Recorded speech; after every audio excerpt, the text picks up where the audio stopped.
Hello and welcome to another mini episode as part of the Mental Health Awareness Week stuff that I am doing.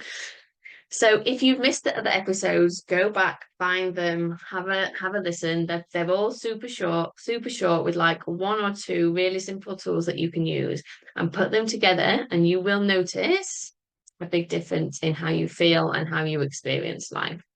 So today I want to talk a little bit about health, right? Because this month is Mental Health Awareness Month. And I'm all for like having time for us to be more aware about the challenges that people have. But I have a huge issue with the attempt to separate mental health from any other kind of health, because my view is that they are all completely linked, cannot be separated.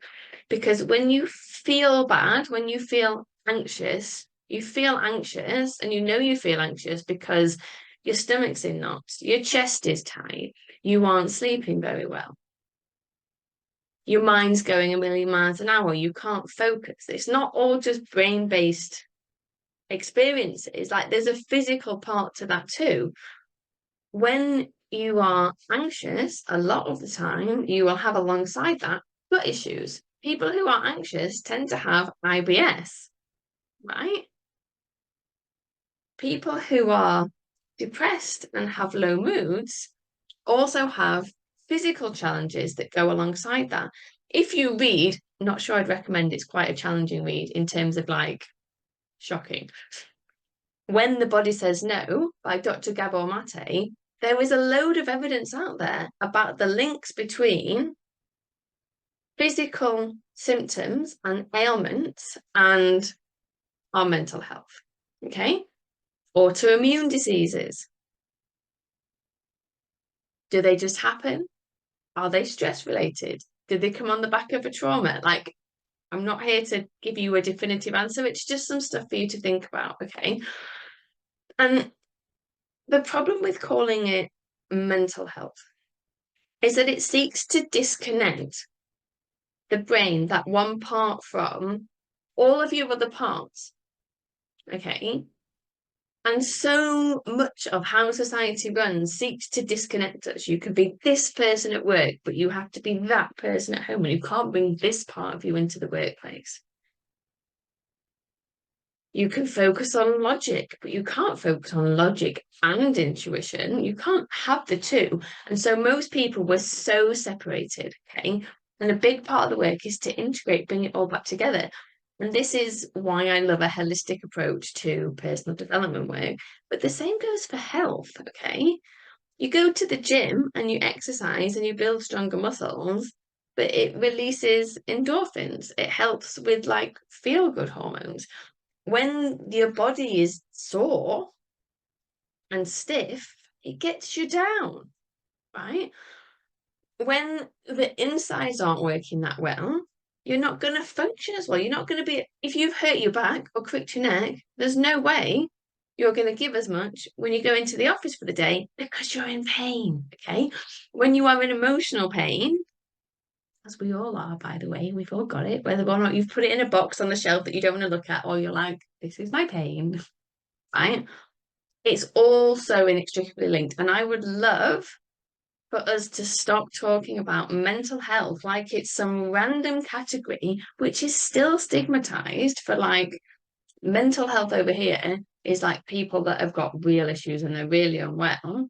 Whereas you're like, oh God, but this person's got cancer or they've broken their leg.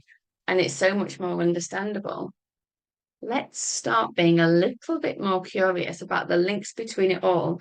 And for yourself, just focus in on your health. What do your physical requirements look like? What do your mental requirements look like? What do your emotional requirements look like? What do your spiritual requirements look like?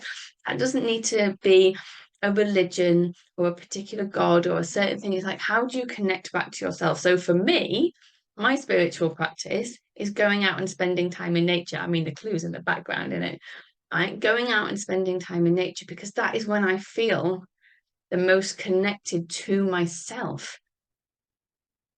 And when we're looking at just mental health, it's just another way that we cut ourselves off at the neck. So it's all up here. Whereas there's so much wisdom to be gained by integrating all of our parts and letting all of it work together. So there's not a tool or a tip in this one. This is just, let's change the conversation. Let's change the focus away from segmenting. So much of life seeks to polarize us and split us and divide us. How about we bring everything together and see health for what it really is? One thing. All things in balance. All things in balance. Mental, emotional, physical, spiritual, financial.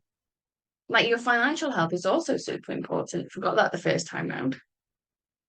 And think about that for yourself. What does all of me need in order to be healthy? Because otherwise you'd be like, oh, well, this time, well, I need to go on a diet. I need to do this, that, and the other. But then in the process of being on the diet, you're so negative to yourself about how you look that you absolutely kick the shit out of your mental health. And then your physical health doesn't actually improve because you sabotage because you've been so shit to yourself that then you need to soothe yourself with food, right? Like, let's bring it all together, integrate, and think of health as a holistic thing, because it is. So I would love to hear your takeaways. Do you agree with me? You don't have to. What do you think of when you think of health? Do you think mental health should be separated out? Let me know. If you found this discussion interesting, please share it with friends, colleagues, loved ones, anyone that you think would be interested. And if you would like to come to a free class that I am teaching on the 15th of May at 4 p.m. UK time, which is 11 a.m. Eastern, then please do sign up using the link below. So it's a free class for Mental Health Awareness Week. I know what I just said about thinking they shouldn't be separated. I'm teaching a class anyway. Things won't be separated. We're going to look at health in the round. And the theme for Mental Health Awareness Week this year is movement. So there'll be some gentle somatic practices as well. Nothing that you can't do sat in a chair or lying in a bed. And I really hope to see you there. It's also my birthday month this month, so there will be giveaways on this call, including every single person is going to get access to this month's Find Your Voice class for free, anyone who is there live. And other prizes up for grabs are a month's membership inside my About Time community, as well as one-on-one coaching with me. So be there to be in for the prizes. Link below to sign yourself up, and I will see you very soon. Be well.